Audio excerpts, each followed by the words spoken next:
Welcome to the Learning Pines YouTube. We hope this video helps. Disconnect the negative battery terminal and wait 2 minutes before starting work to prevent electrical shorts. Park on a level surface, set the parking brake, and wear gloves and eye protection. Work on a cool engine and allow 30 minutes after shutdown to avoid burns.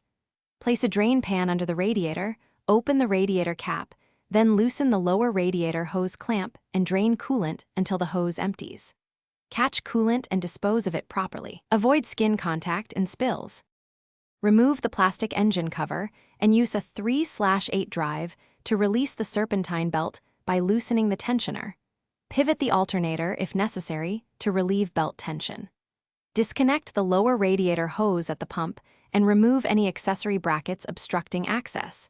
Set fasteners aside in labeled containers.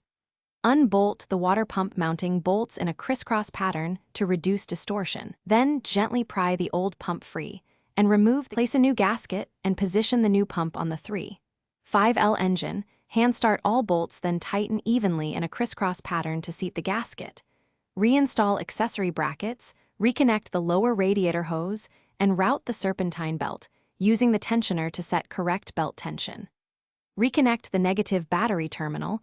Refill the cooling system with manufacturer-recommended coolant for a 3/5L Nissan VQ35D. Run the engine with heater on high, and bleed air until temperature stabilizes and no air burps appear. Thanks for watching. Consider subscribing if we helped you.